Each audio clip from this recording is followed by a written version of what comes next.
June the 15th, 1967, very significant day. I was a dispatcher at Heathrow, and which was a good job I had that job, because it was a very hands-on, get your hands dirty sort of aircraft handling and airport type of job, which I felt I needed if I was to get abroad anywhere.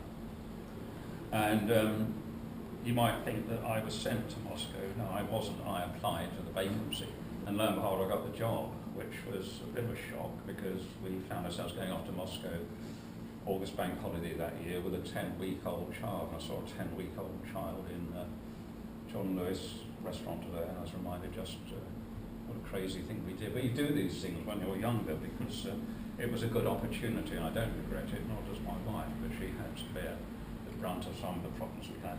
But we were there 2.5 years, so it was an interesting time. But I'll just talk about the operations.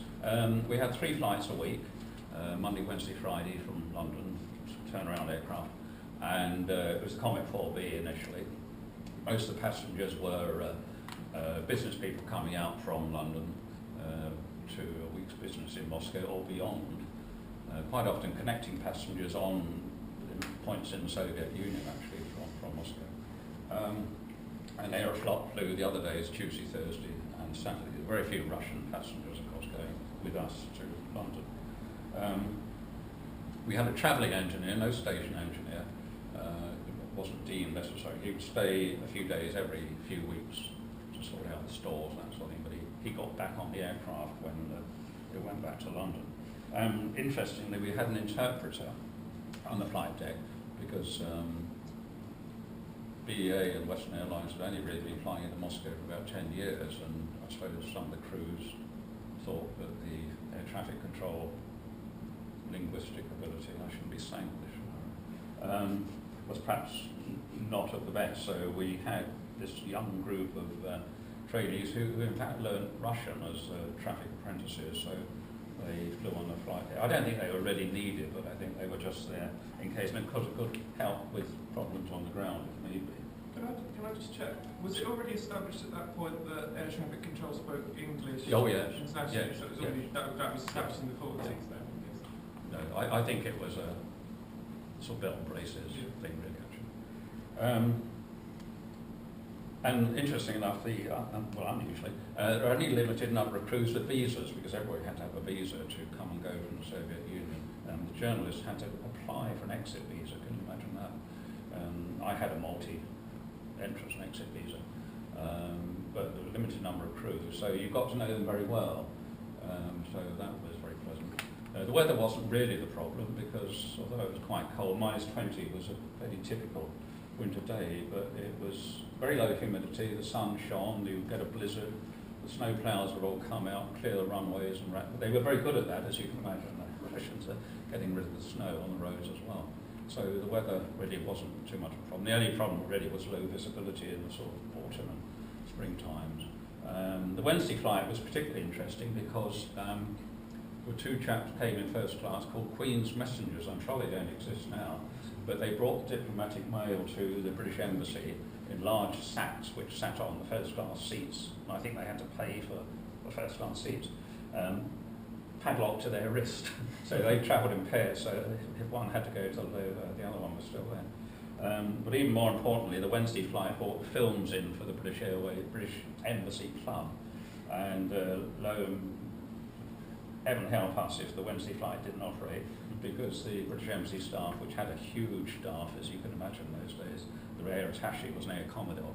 There were no new films to show at the British Embassy Club, so my manager used to get called around to see the ambassador to explain why it was that flight didn't operate, pointed out low visibility and all that sort of thing there. And then the Trident II came along on the 1st of January 1969, brand new aircraft, gone through all its hot and cold weather trials, everything worked perfectly. We said to fleet planning, it's not a good idea really to introduce brand new aircraft in the sort of coldest month of the year. Oh no, it'll be all right, because like many of these things, come the crunch, it did have some problems. A very, very nice aircraft actually, but it did have some problems being operating in such a cold climate so quickly. Just a couple of stories. I know Harold wants me to tell him about when I do that. Oh, there you go. Interesting special flights. Occasionally a Vanguard was substituted for the Trident or a Comet. One was a chartered by the Foreign Office. It wasn't a scheduled flight, full of equipment for the British Embassy and the US Embassy and the Australian Embassy, and it was all diplomatic cargo, so the embassies were able to send their vehicles straight to the side of the aircraft to unload it. I had to say to the British Embassy loaders, for heaven's sake, unload the rear holds first. They said, well, why is that? I said, well, if you unload the front hold first, the aircraft will tip on its tail. Oh, this aircraft is so finely balanced. The other was the Panda. Now, who can remember Ann and Chi Chi? I forget which one it was, but we ended up with this special Vanguard scheduled service as a substitution for the Trident, and the whole of the front cabin was stripped out. There were all these flashing points there, and this Panda arrived from the Moscow Zoo and somehow loaded it into this forward cabin, and masses of rope to tie it down. I was petrified that it could break loose in flight. I was quite relieved when the aircraft landed safely at Heathrow. But it had to have a special load sheet because of all this, and any cargo that's loaded in the cabin has to have a weight of equivalent passengers, and I forget how many equivalent passengers a Panda and cage weighed, but we certainly had to take account of that on the balance chart, but it got there in the end. But that was, I really should research. See, I'm forgetting, it's a long while ago all this, so I'm forgetting some of the details, but that was an interesting special flight. But because we had many others, we had a Royal flight, we had Harold Wilson come in with the RAF Comet, and George Brown, very foreign secretary at the time. So it was interesting times. That was 2.25 years, so thanks very much indeed.